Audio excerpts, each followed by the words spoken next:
Action.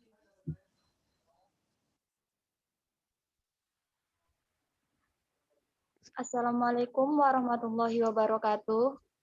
Waalaikumsalam warahmatullahi Warahmatullahi wabarakatuh. Selamat malam, salam sejahtera buat kita semua. Saya harap teman-teman dalam keadaan sehat walafiat. Amin amin ya rabbal alamin. Baiklah, di sini kami akan mempresentasikan tugas kami yang berjudul Identifikasi Implementasi Program Layanan di Sekolah, yang akan dibawakan oleh Bahagia Rambe, Dwi Ayuningsih, dan saya sendiri, Miss Narajia. Langsung saja saya akan menjelaskan di bagian A. Fungsi layanan bimbingan konseling di sekolah. Bimbingan dan konseling bertujuan membantu peserta didik agar memiliki kompetensi pengembangan potensi dirinya seoptimal mungkin atau mewujudkan nilai-nilai yang terkandung dalam tugas-tugas perkembangan yang harus dikuasai sebaik mungkin. Fungsi-fungsi dari layanan konseling yaitu: pertama, fungsi pemahaman. Dalam hal ini, diharapkan peserta didik memiliki pemahaman tentang dirinya serta pemahaman tentang lingkungan sekitarnya. Kedua, fungsi preventif. Dalam fungsi ini, diharapkan anak didik mendapatkan arahan tentang ancaman atau bahaya-bahaya yang berpotensi menyerang dirinya. Yang ketiga, fungsi pengembangan. Fungsi pengembangan ini hampir sejalan dengan fungsi pemahaman, namun fokusnya di sini adalah fokus pada membantu anak didik dalam mengembangkan aspek perkembangannya.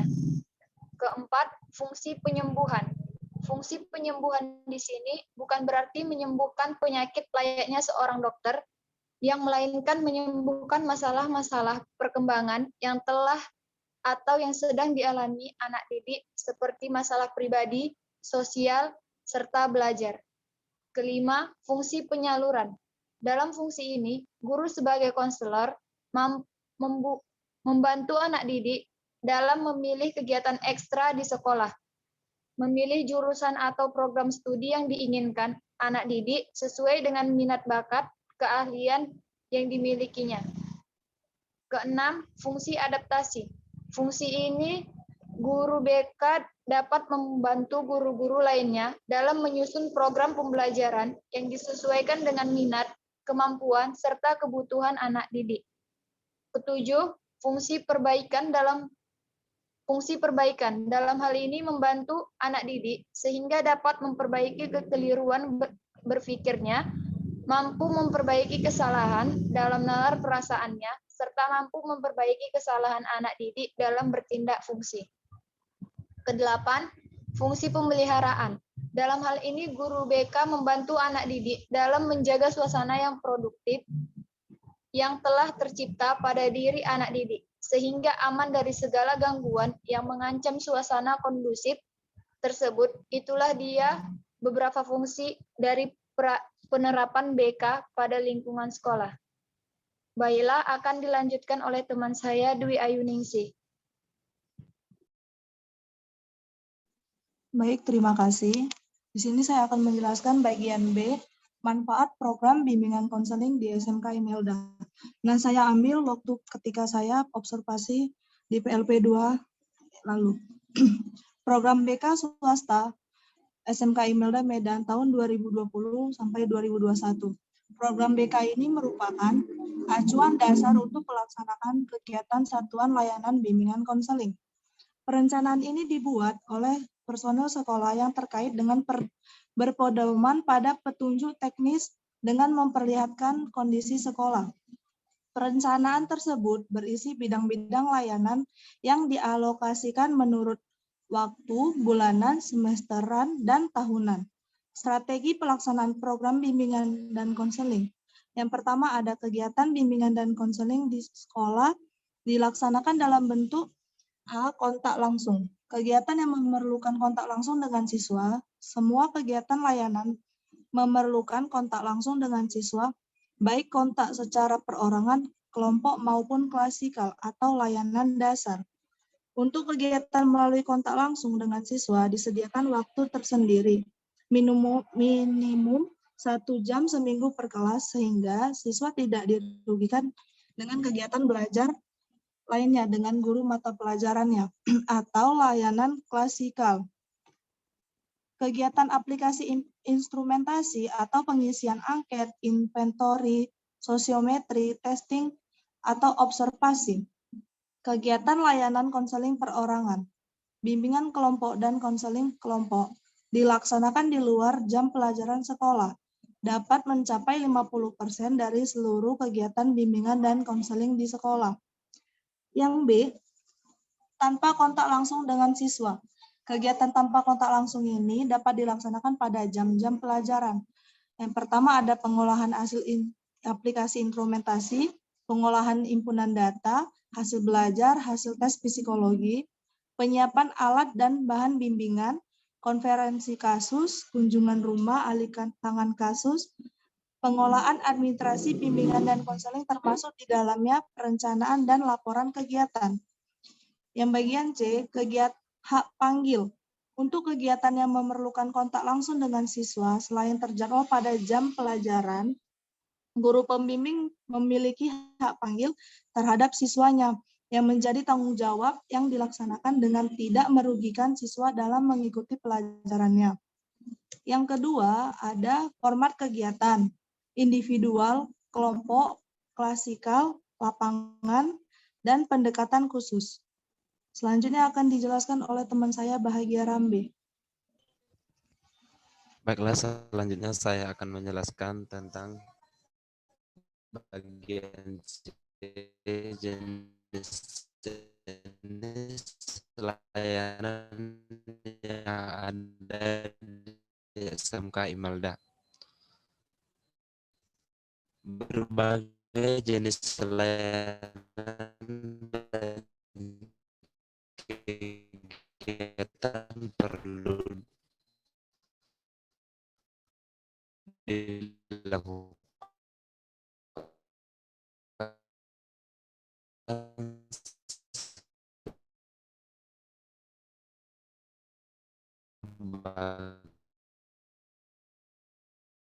sebagai wujud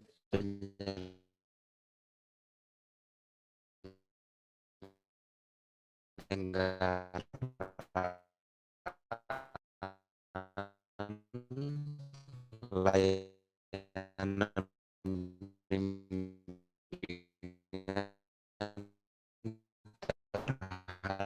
terhadap sasaran layanan, yaitu bagi menjadi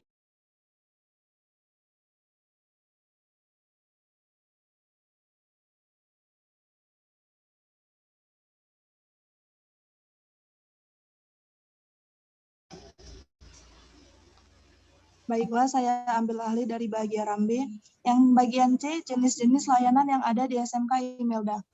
Berbagai jenis layanan dan kegiatan perlu dilakukan sebagai wujud penyelenggaraan layanan bimbingan terhadap sasaran layanan, yaitu siswa. Layanan dan kegiatan pokok tersebut, yang pertama ada layanan orientasi, yaitu layanan bimbingan yang memungkinkan siswa dan pihak-pihak lain yang dapat memberi pengaruh besar terhadap siswa. Yang kedua, layanan informasi. Bimbingan yang memungkinkan siswa dan pihak-pihak lain yang dapat memberikan pengaruh terbesar terhadap siswa. Yang ketiga ada layanan bimbingan penempatan dan penyaluran, yaitu layanan yang memungkinkan siswa mendapatkan penempatan dan penyaluran secara tepat.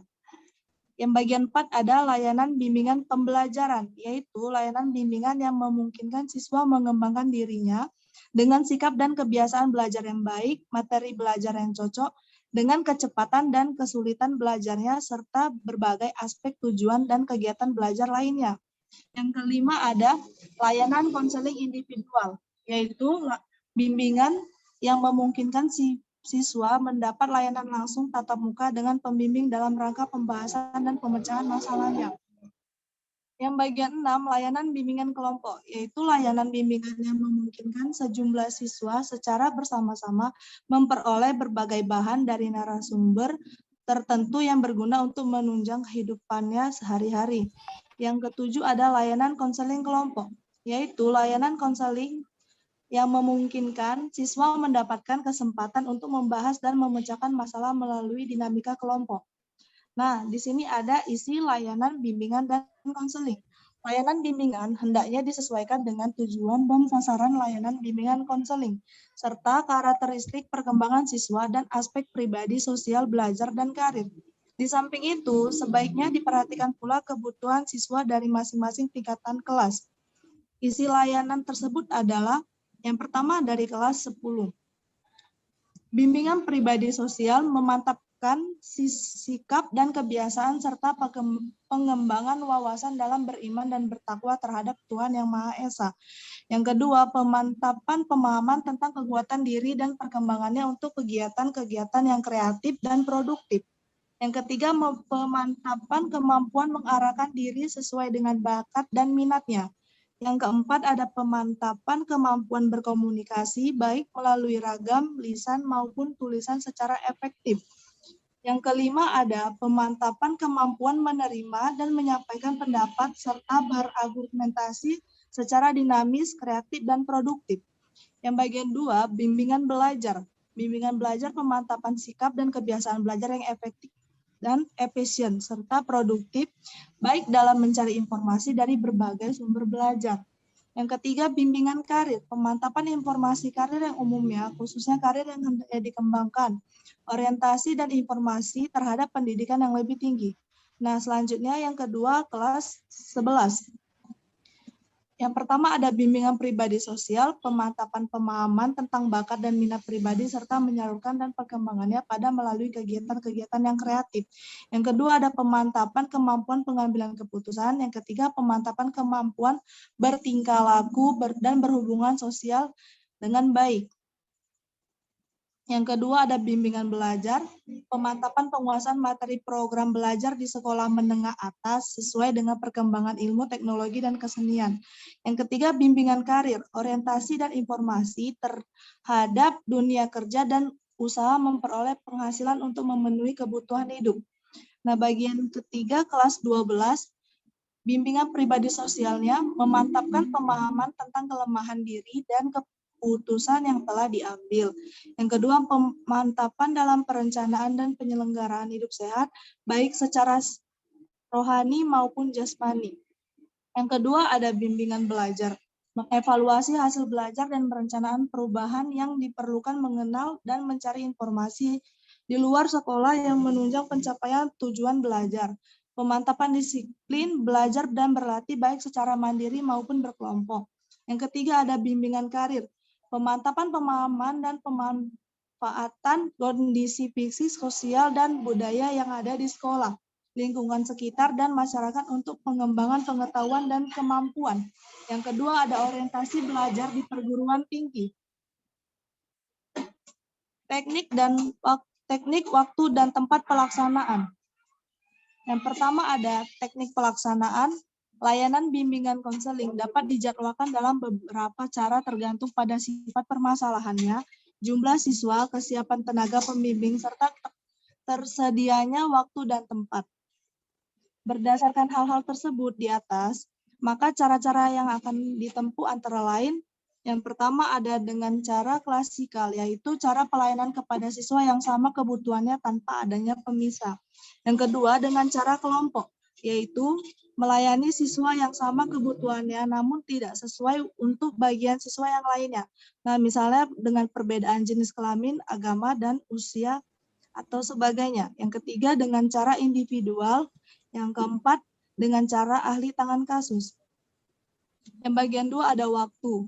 Terjadwal tersendiri secara individual dan mengambil waktu di luar jam pelajaran. Yang terakhir ada tempat pelaksanaan. Kegiatan layanan bimbingan memerlukan tempat secara baik dan tepat. Kegiatan bimbingan konseling dapat dilakukan di ruangan yang disiapkan secara khusus untuk keperluan tersebut atau di ruang kelas, di ruang laboratorium, atau di ruangan BK lain yang telah disepakati bersama siswa.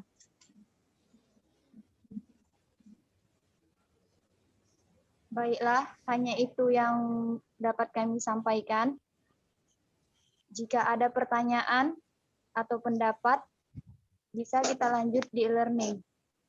Mohon maaf jika ada gangguan, karena teman kami tadi ada gangguan jaringan. Mohonlah dimaafkan. Baiklah, kami sudahi. Wassalamualaikum warahmatullahi wabarakatuh. Waalaikumsalam warahmatullahi wabarakatuh.